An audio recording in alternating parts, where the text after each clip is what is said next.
요즘 결핵이라는 병이 아주 먼 이야기처럼 느껴지시는 분들이 많습니다. 예전 병 아니냐고 생각하시는 분들도 계시죠. 그런데 사실은 지금도 우리 주변에서 특히 어르신들에게는 여전히 조심해야 할 병입니다. 결핵은 공기를 통해 전염되는 질병입니다. 기침, 체중 감소, 피로, 밤에 식은땀을 흘리는 증상이 나타날 수 있지만 특히 어르신은 증상이 나타나더라도 그냥 나이 들어서 그런 걸로 생각하기 쉽습니다.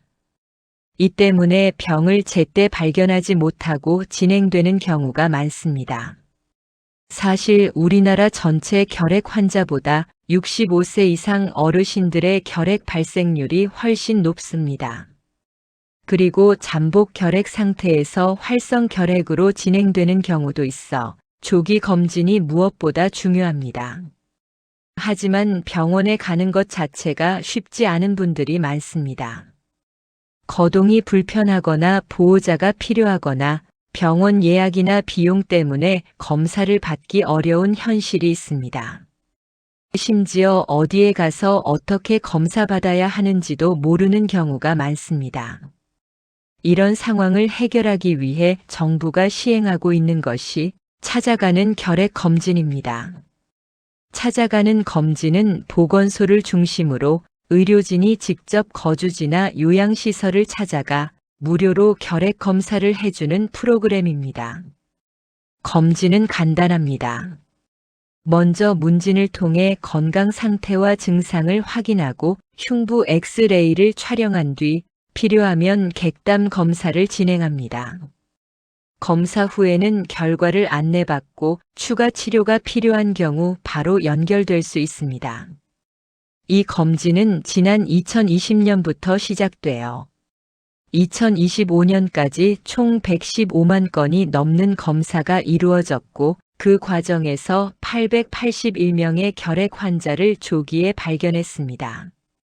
특히 눈여겨볼 점은 처음 검사에서 이상이 발견되지 않아도 추적 검진을 통해 나중에 발견되는 사례가 많았다는 것입니다. 실제로 노인의 경우 초회 검진 환자 발견율은 10만 건당 70명 정도였지만 추적 검진에서는 10만 건당 316명으로 훨씬 높게 나타났습니다. 노숙인 대상 검진에서도 비슷한 경향을 보였습니다. 올해부터는 검진 대상이 한층 확대됩니다.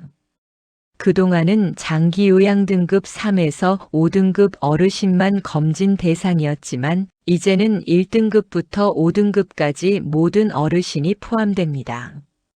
거동이 불편하거나 병원 접근이 어려운 신체적 취약 어르신을 더 폭넓게 지원하기 위한 조치입니다.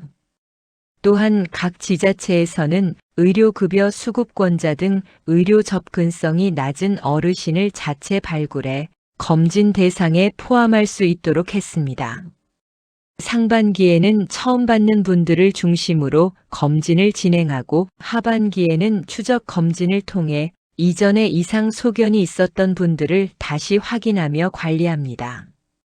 이 프로그램의 가장 큰 장점은 검진 비용이 들지 않고 절차가 비교적 간단하다는 점입니다. 또 한 번의 검사로 끝나는 것이 아니라 필요할 경우 계속해서 건강 상태를 확인할 수 있어 결핵을 조기에 발견하고 전파를 차단하는 데 큰 효과가 있습니다. 혹시 부모님이나 주변에 거동이 불편한 어르신이 계시다면 이 제도가 있다는 것만이라도 알려주시는 것이 좋습니다. 보건소에 문의하면 대상 여부와 검진 방법을 안내받을 수 있습니다. 결핵 검진은 개인 건강뿐 아니라 가족과 지역 사회를 지키는 일입니다. 작은 관심과 안내가 어르신의 건강을 지키는 큰 힘이 될 수 있습니다. 오늘 이야기가 도움이 되셨다면 가까운 보건소를 통해 정보를 확인하고 주변 어르신께 알려주세요. 알고 있는 것만으로도 건강을 지키는 첫걸음이 됩니다. 오늘 영상이 도움이 되셨다면 구독과 좋아요 한번 눌러주세요. 알림 설정도 해두시면 앞으로도 놓치기 쉬운 건강 정보와 꼭 알아두면 좋은 소식들을 가장 먼저 받아보실 수 있습니다. 함께 건강을 지켜가요.